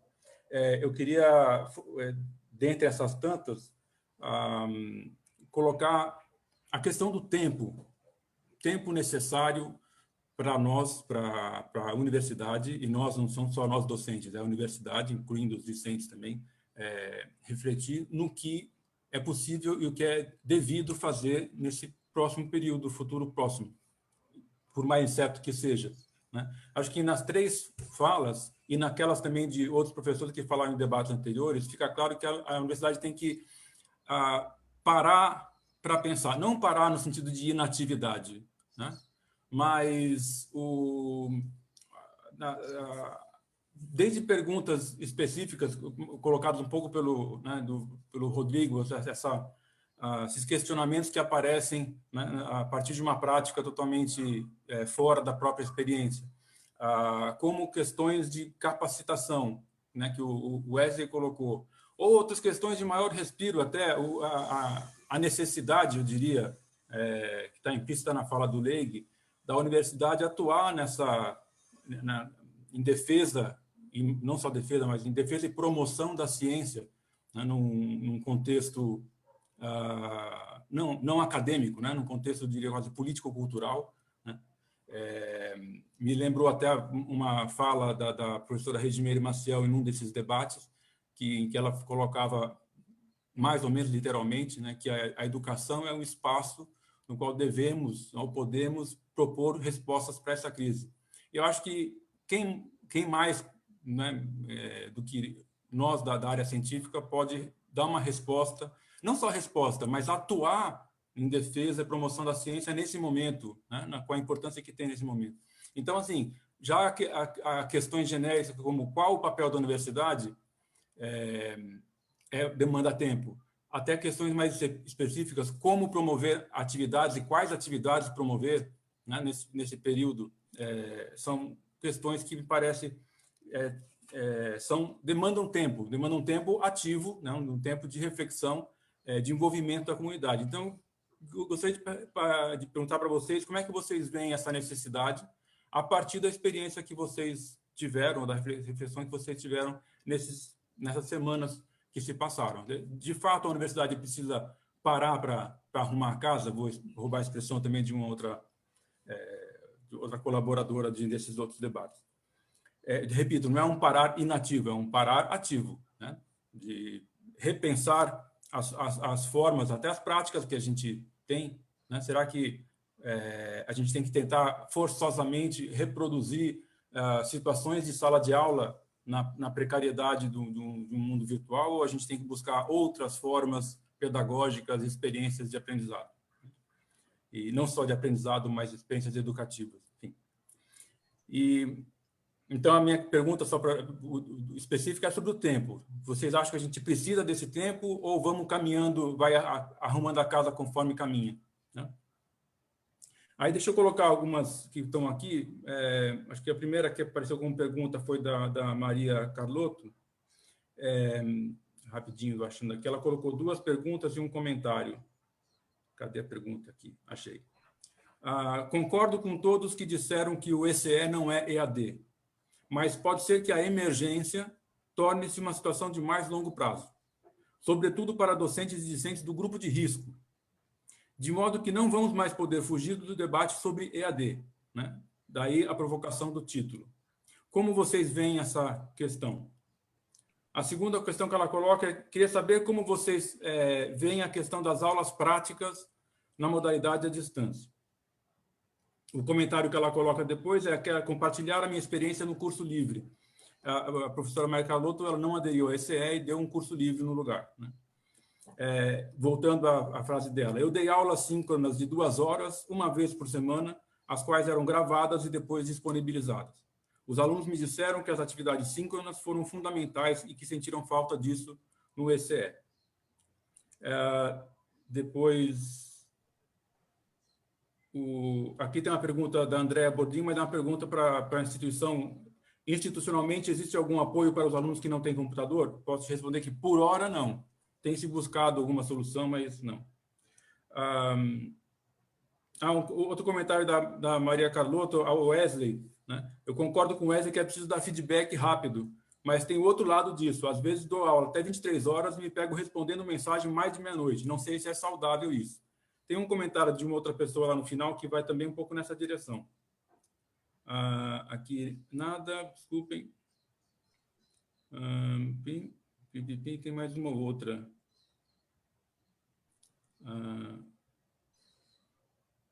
Aqui, rapidinho. Tem uma pergunta bem específica do Luiz Martins. Qual é a melhor técnica de ensinar usando matemática, via equações, etc., usando matemática remotamente? Slides, lousa virtual, leituras, exercícios? Uma pergunta bem específica. Aqui tem um comentário da Paula Simone Ribeiro, que diz, não sou docente, mas tenho uma amiga que sim. Desde o início da pandemia, ela está em aula remota e seu desgaste físico e emocional estão evidentes. Já pensa em pedir licença médica porque está exausta e ela tem 35 anos. Minha contribuição para o debate é essa, que fique registrado. Queria ver o que vocês acham disso. Aqui tem um pouco uma ponte com o que falou a Maria Carlotto. Esse aqui é só um comentário que acho que é justo ler aqui. Dentro do Rodrigo Dias habita um grande formador de professores, mesmo com a sua alegada pouca experiência em anos. É o Fernando Castro que falou. Parabéns ao debate. A emoção transborda via tela. Eu acho que... não tem mais perguntas. Aqui, o Francisco Comaru coloca um comentário, era até uma questão que eu queria fazer, mas não dá tempo. Ele coloca, acho essencial repensar formas de avaliação também qualitativa e avaliação também em 360 graus. Todo mundo avalia todo mundo. Aí não sei o que bem isso significa, mas acho que dá para ter uma ideia. É o que tem aqui de perguntas, então, se não precisam responder a todas, fiquem à vontade e meio que respondam e façam considerações finais. De novo, eu queria agradecer vocês pelo excelente debate que a gente está tendo aqui. Bom, nós vamos na mesma sequência, Capucci? Por mim, pode ser. Tá bom. Então,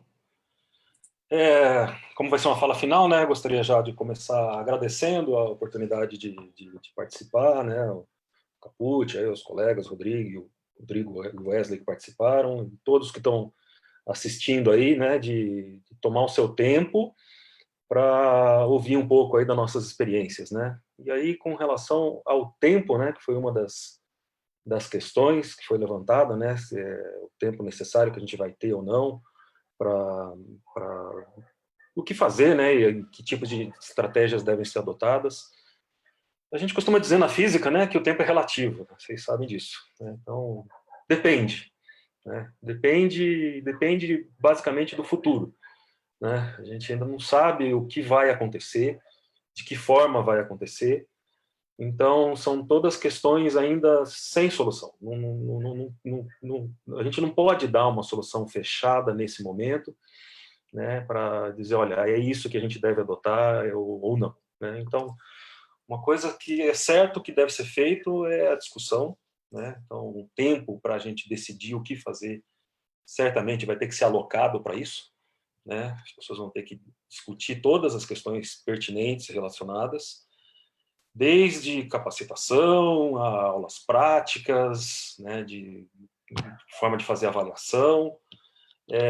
Inicialmente, né, o que deu para perceber é que a universidade acabou adotando o critério de que cada professor acabava decidindo o que fazer com suas turmas, né? Então, não foi sugerida uma plataforma única, não foi sugerida uma forma única de avaliação, né? E nem mesmo quais disciplinas iriam ocorrer ou não, né? Porque cada uma tem as suas especificidades, né? Cada uma é feita do seu jeito, né? Como eu disse, eu peguei uma turma pequena, também foi fácil acabar implementando aí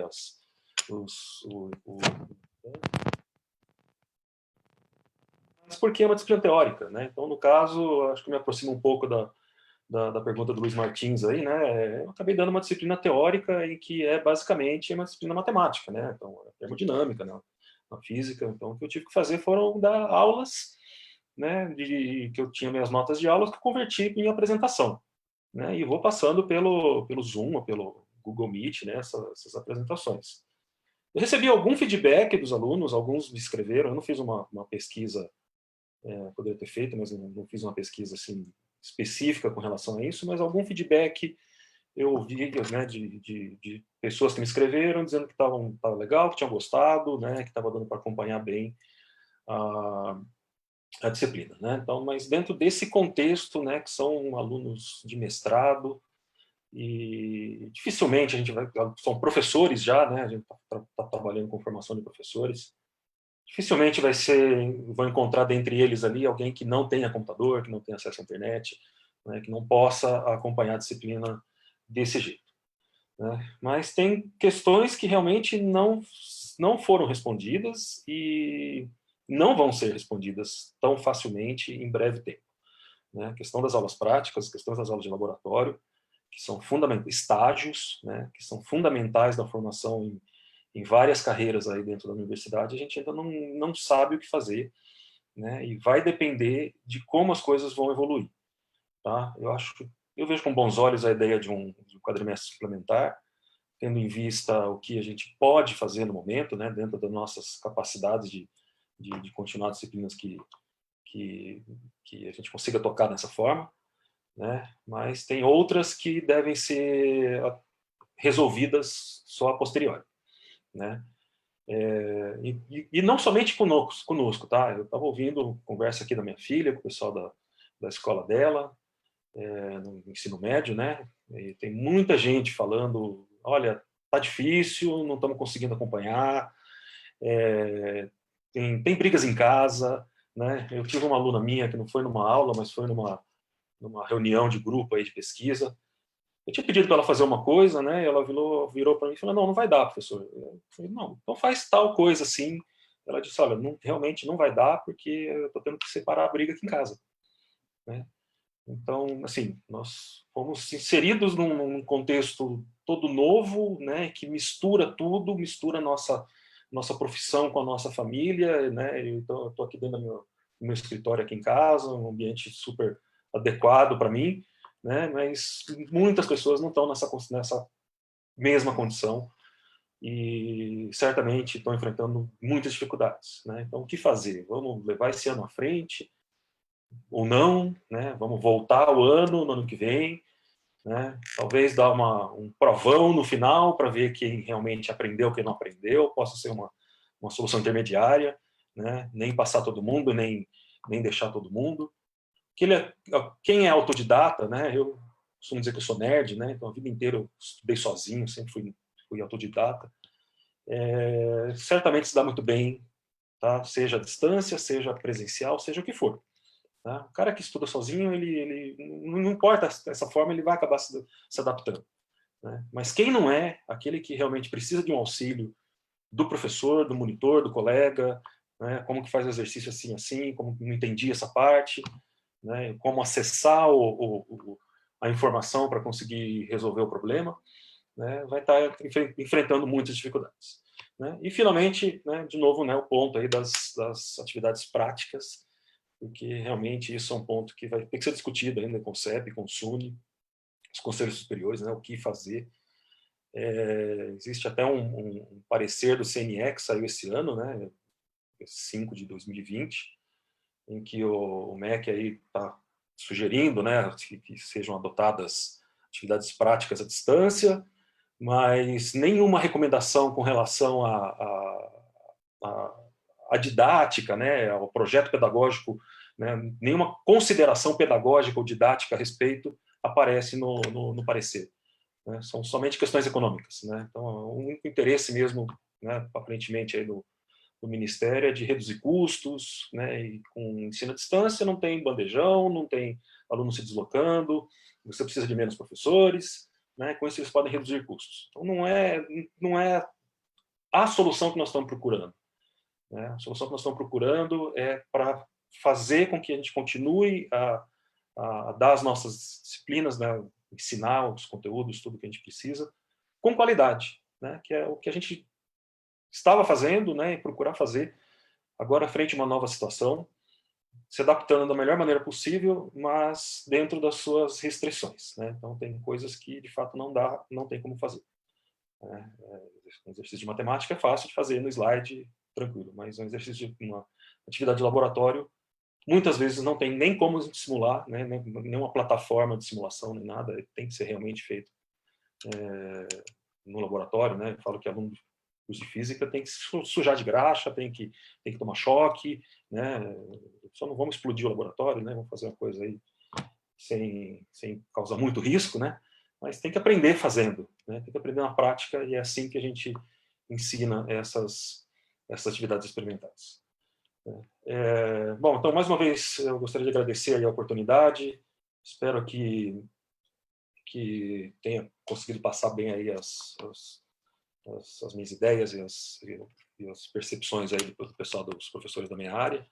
Se alguém tiver alguma outra dúvida, alguma questão, quiser me escrever, pode escrever, né? leig@ufabc, meu e-mail, ou aqui no Facebook também, Marcelo Leig, vocês me acham aí nas redes sociais. Pode escrever e eu estarei à disposição aí para responder. Obrigado e até a próxima. A gente que agradece, Marcelo. Caro Wesley, bola para você. Estou tendo um problemazinho aqui com o meu aplicativo que simula. Quer que o Rodrigo fale antes? Hã? Quer que o Rodrigo fale antes enquanto você resolve, não? Sim, vou tentar aqui ver se ele... Tá? Pode ser, professor Rodrigo? Tá. Pode ser, claro. Falou. Bom, obrigado mais uma vez, então, já que... Desculpa ter, talvez, me estendido além do que eu deveria na fase inicial, mas agradecer mais uma vez o convite. Bom, várias perguntas muito pertinentes aí sendo feitas. Bom, primeiro, mandar um abraço para o Fernando Castro, meu colega de graduação, agradecer pelas palavras exageradas dele, como sempre. Eu acho muito pertinente o questionamento, não é uma das perguntas que foram feitas, mas o Capucci acabou botando na roda, né, o questionamento da Suzy, né, o que é dar certo nesse cenário? Pois dar certo é muito relativo, né? Com certeza a nossa noção de dar certo nesse cenário, ela não deve ser algo comparável ao que seria dar certo no cenário típico. Embora o próprio dar certo no cenário típico já é bastante passivo de discussão. Né? Enfim, eu entendo que a gente tá descobrindo muitas fragilidades aqui do nosso processo, né, de ensino e aprendizado que precisam ser, assim, a gente não pode simplesmente fechar os olhos para isso, né? Isso é uma coisa que, inclusive, nas discussões no CONCEP sobre a questão do ECE, foi um ponto que eu advoguei muito em favor disso, de continuar advogando, na verdade, de que a gente tem que entender quais são as limitações tanto do nosso corpo discente quanto do nosso corpo docente e ser sensível a elas, né? Então a gente, né, existe o aluno que não está tendo condições técnicas, o que a gente vai fazer a respeito dele, né? Tem o aluno que não tem condições humanas, como a gente pode envolver na universidade, né, um aluno que não está com condições de acompanhar a disciplina. né? Será que disciplina, oferecer disciplinas é o único meio que a gente tem de mostrar que a universidade está ativa? Né? Eu entendo que não, eu acho que muito do que já foi dito nesse debate, eu aponto no sentido de que não, né? Inclusive a questão do papel da universidade, né, face a esse cenário, né, o que já foi bastante, né, não conseguiria colocar em palavras melhores do que as que o Leike já colocou, né? A gente tem que justamente reforçar o papel do conhecimento, né, e o valor que isso tem na sociedade hoje. Sempre teve na sociedade, mas enfim, agora mais do que nunca, né? A gente tem muitas coisas que a gente fala em que muita gente equivocadamente resolve combater o que a ciência diz, por exemplo, o aquecimento global, esse tipo de coisa. E em geral, é um pouco mais difícil você refutar com fatos uma questão como, por exemplo, aquecimento global, porque as consequências virão daqui a décadas, né? Com sorte. Mas assim, as consequências de você ter uma posição negacionista com relação à ciência em questões, por exemplo, de saúde agora, do coronavírus, elas estão aqui, elas estão ali do outro lado da sua janela. Né? Então, esse é o momento de valorizar a ciência e mostrar para a sociedade, fazer a sociedade ver o quanto a ciência é importante, o quanto é perigoso você não seguir a ciência, né? Com relação ao tempo, né? O quanto a gente deve parar, mas não quer dizer parar, tipo, encerrar todas as atividades da universidade, mas o quanto a gente deve, eu acho que contemplar de longe o que está. Ok, a gente está aqui fazendo as coisas no micro, né? Agora vamos parar, vamos olhar de cima o macro. Eu acho que sim, é o momento de a gente repensar com muita cautela quais serão os próximos passos, porque assim, é aquela coisa, né? Isso aqui não é AD, o que a gente está fazendo é uma coisa emergencial, né? Como o próprio nome sugere, e a gente tem que tratar, a gente não pode tratar a sequência disto, seja lá o que ela possa vir a ser, da mesma maneira que a gente tratou algo emergencial, né? A gente tem que se valer da experiência que a gente adquiriu com o que foi feito aqui no modo emergencial para tentar desenhar uma proposta que seja mais inclusiva e mais razoável, eu diria, dada a realidade em que a gente se encontra, né?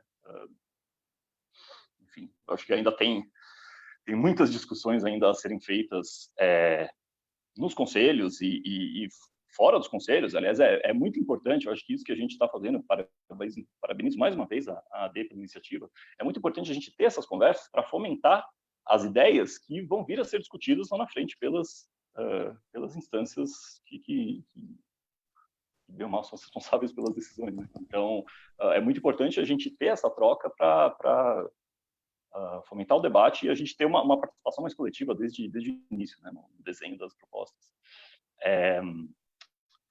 Respondendo ao Luiz rapidamente, eu sou professor de matemática, né, então que ferramenta eu uso? Eu percebo que para os meus alunos a lousa virtual faz toda a diferença. Né? Você simplesmente mandar um slide para ele, mandar um texto para ele, ó, lê aí, não é a mesma coisa que você falar, não, vem cá, ó, você faz assim, o tempo que você gasta escrevendo e desenhando é um tempo que para ele é importante. Né? Eu acho que muitos, o Marcelo ele comentou a questão do quem é autodidata se dá bem com basicamente qualquer cenário e quem não tá penando. É um pouco isso, né? Você pode dar o negócio feito de início ao fim para o aluno, às vezes ele precisa que alguém faça com ele o passo a passo, sem que ele veja lá na frente ainda, sabe? Ver o desenvolvimento mais lento. Eu percebo que tem alguns alunos que realmente, para eles faz muita diferença, né? Eles ainda, o próprio aluno, os alunos eles estão também identificando as dificuldades que eles mesmos têm com relação a aprender sozinhos, né? Eu acho que está sendo um período de aprendizado para todo mundo. Com relação ao EAD, eu não sei se eu estou muito em posição enfim, de ter um uma opinião muito fechada a respeito de AD, né? Eu confesso que eu nunca tive um contato real com experiências de ensino remoto até este momento. Assim, eu acho que eu não sou fundamentalmente contra a ideia de aprendizado remoto a priori, né? Até mesmo que assim, a gente está vivendo à distância no momento, né? Então, a vida está acontecendo à distância. E se você falar que é impossível você aprender alguma coisa à distância, a gente está dizendo que neste momento da humanidade ninguém vai aprender nada, né? Eu desconfio um pouco dessa afirmação. Mas a questão é como fazer alguém aprender neste cenário, né, dadas essas circunstâncias, é uma pergunta extremamente difícil, eu não sei a resposta. Assim, tem que ser possível, é possível. Agora, eu acho que responder essa pergunta eu vou deixar para os meus colegas que de fato estudam ensino com propriedade.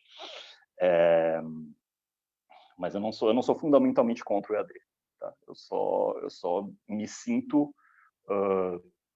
bastante indo bem na linha do que o Wesley está falando. Assim, teve gente que teve um preparo já para isso e a maior parte de nós não teve. Então a gente está sendo colocado, está sendo confrontado com essas limitações nossas, né? Então está sendo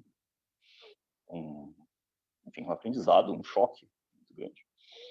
Não sei se eu cheguei a comentar todas eu cheguei a notar algumas coisas. A questão da Maria, né? O quão saudável a gente está exponendo coisas até meia-noite. Olha, saudável é uma palavra que eu não ponho na mesma frase de trabalho na minha vida faz algum tempo. Sabe? Saudável e trabalho não convivem na atual circunstância. Né? Como eu falei, eu sinto que esse CE para mim está sendo uma coisa particularmente massacrante, assim, uma carga de trabalho colossal. E sim, isso também eu acho que é algo a ser pensado, né? Eu acho que dos próximos, pelo que eu entendo, nos próximos cenários, quando houver oferecimento de disciplinas em moldes assim extraordinários como este, a gente tem que repensar também de modo a diluir um pouco mais o trabalho entre a gente, porque fazer coisas do zero, no caso particular, fazer 2 cursos do zero em um formato que eu não estou acostumado pela primeira vez está sendo particularmente não saudável, mas eu acho que em situações excepcionais, né, a gente acaba tendo que fazer o que dá. Enfim, obrigado mais uma vez, agradeço o convite, é uma honra realmente ter participado aqui, e fico à disposição. Eu não tenho Facebook, tá? Mas meu é rodrigo.dias, se alguém quiser bater um papo, eu estou à disposição. Tá bom? Obrigado, gente. Vai lá, Wesley. Valeu, Rodrigo. O Wesley, funcionando aí? Agora sim. São essas situações que a gente passa, não é? Em live, em tentar desenvolver momento síncrono com o material que você tem, muitas vezes não profissional, a coisa falha, você se desespera, mas eu acho que as pessoas elas acabam entendendo, né? Sobre esse tipo de situação também. Então, vou tentar também passar rapidinho sobre essas questões. Primeiramente, aquela que você colocou, não é? Do que é certo e não certo, ou aquilo que a gente colocou também, né, em relação ao que significa isso. Bom, dentro da prática docente, a gente em sala de aula, a gente muitas vezes aplica uma dada metodologia, mas a gente sabe que não é a metodologia certa, não existe a situação que vai provocar a aprendizagem plena para todo o universo de alunos que a gente tem, porque parte dos alunos, alguns são mais visuais, outros são mais auditivos, outros têm a necessidade do momento síncrono, né, vamos dizer assim, do presencial. Tem alunos que chegam muito cansados, aquela aula presencial e nada é a mesma coisa, ele é autodidata. Então, assim, a gente ter aplicado certo ou não pode ser enxergar uma plataforma que não caia, né, algo que seja, vamos dizer assim, mais adequado para um dado momento, mas a gente entende que na prática docente não existe uma única solução, existe um conjunto de soluções que podem, vamos dizer assim, provocar a aprendizagem, a integração entre professor e aluno. Eu acho que foi mais nesse sentido que eu e os nossos colegas aqui nós colocamos. Em relação ao tempo para refletir, eu concordo bastante, Capucci. eu também né, estou como conselheiro do CONCEP e naquele momento da decisão sobre o ECE, eu votei a favor do ECE por enxergar que seria, vamos dizer assim, a situação que geraria menos dano, vamos dizer assim, a toda a comunidade naquele momento, né, por conta da gente também já ter tido 5 semanas letivas e, de alguma forma, continuar para não perder essas 5 semanas letivas. Mas agora, a gente não pode, vamos dizer assim, pensar em algo no viés emergencial, né? Parou. Agora a gente tem que trabalhar dentro de um dos pilares da universidade, que é a excelência acadêmica. E se a gente, como Conselho Superior, né, começar a debater essa questão de continuar com o ensino remoto, a gente tem que fazer isso com excelência, com qualidade. Então, eu acho que seria interessante a gente parar, refletir sobre essa experiência do ECE, provocar a capacitação dos professores.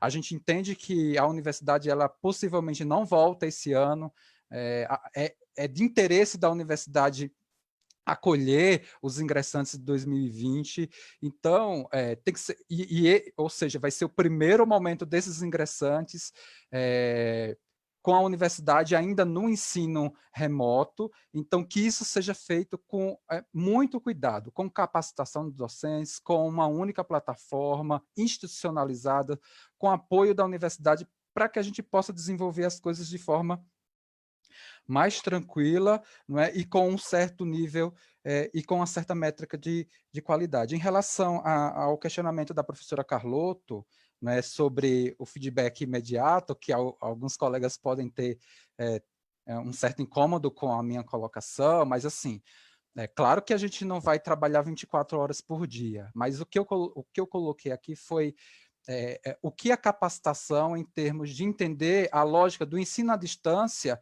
me fez, né, praticar nesse momento do ECE. Claro que você vai dizer para o aluno a sua disponibilidade de horário de atendimento, né? Então, se for colocar uma certa dúvida, colocar dentro daquele horário, mas entenda que né, dentro do que você combinou, o feedback tem que ser imediato, porque o que eu aprendi na capacitação é que se você está nesses cursos, né, à distância, você tem uma dúvida, se você coloca e você não tem um feedback imediato, seu engajamento baixa. Tá? Então, foi mais nesse sentido, né, de trazer o que eu aprendi dentro dessas capacitações para esse momento do ECE e tentar praticar aquilo que eu aprendi. Em relação também, eu acho que foi uma pergunta da própria Carlota em relação às aulas práticas à distância, no meu caso, a especificidade da minha disciplina e das condições que eu tenho em casa, atualmente em termos de computador, me permitiu eu desenvolver a minha parte prática, né, que é uma disciplina de simulação, com os alunos que também, de alguma forma, tinham que ter computador e banda larga. Então, eu acho importante também a universidade ter esse olhar, né? Eu vi que saiu uma informação hoje, né, de um programa da universidade para fazer um levantamento dos alunos que precisam do apoio, né, em relação a computador, eu acho que também de banda larga, né, para, no caso, a universidade apontar por esses quadrimestres aí, futuros, né, que esses alunos consigam realmente participar, né, não serem excluídos, né, que foi um dos pontos centrais aí das discussões no CONCEP passado, em relação à aprovação ou não do ECE, né, a quantidade de alunos que seria deixado para trás também. Uma outra questão que foi em relação, aí eu não lembro quem foi, sobre a questão do saudável, né, o quão saudável para o aluno, né, ou desgastante, né, a situação, né, quão desgastante é o aluno em relação a todo esse desafio do ECE. Aí eu volto aqui e trago, vamos dizer assim, elementos do nosso próprio projeto pedagógico, que é a questão da tutoria para os nossos alunos. A gente já teve essa experiência do ECE. Então, caso a universidade aponte para o ensino remoto nos próximos quadrimestres, a orientação ao nosso aluno por meio do nosso programa de ensino-aprendizagem tutorial, né, o PEAT, tem que ser muito forte. né? Ele tem que planejar direitinho a matrícula que ele vai fazer, ele tem que né, contabilizar direitinho as horas individuais. O professor também, em paralelo, tem que planejar construir um mapa de atividades que reflita efetivamente as horas, né, de atividade teórica, prática e individual, que o aluno não adianta ele planejar, vamos dizer assim, a sua disciplina, como se o aluno fizesse somente essa disciplina. Tá? Então, essa questão da tutoria para o aluno, dele realmente, vamos dizer assim, se matricular no que ele efetivamente vai conseguir, vamos dizer assim, desenvolver com qualidade dentro de todo esse contexto, né? De não ter local para estudar, né? De compartilhar o ambiente de estudo na casa com várias pessoas, isso tem que ser levado em consideração também. Teve a outra questão também do Luiz, a minha disciplina também especificamente, eu trabalhei alguns momentos síncronos que foram gravados e disponibilizados no YouTube. Concordo com o professor Rodrigo que vários alunos, eles ainda, vamos dizer assim, eles pedem esse momento síncrono muito similar com a sala de aula. Eu tentei quebrar, vamos dizer assim, essa lógica por ter já material gravado. Então, o que eu fiz em alguns momentos do SE, isso aí explícito no mapa de atividades, né? Falar para o aluno, olha, você precisa ler tal material, assistir tal vídeo, responder tal questionário lá no CIGA, desenvolver o exercício X da lista de exercício, porque o momento síncrono ele vai ser um momento de contextualizar todas essas atividades que foram colocadas. E aí, alguns alunos me retornaram, professor, eu acho que, né, de novo, né, dá certo, né? Tipo, a gente não sabe se dá certo para todo mundo, mas é a palavra que a gente encontra. Continua dessa forma, e outros alunos precisando realmente, professor, queria que você explicasse efetivamente esse ponto, e aí, como a disciplina ela precisa, muita matemática, né, muita explicar, né, como você vai simular, né, no computador algo estruturado no quadro, eu geralmente faço, então a lousa me ajudou bastante, né? Então, igualmente ao professor Rodrigo, eu já tinha feito um investimento aí de um tablet, de uma caneta capacitiva, que eu reproduzo fielmente o quadro, né?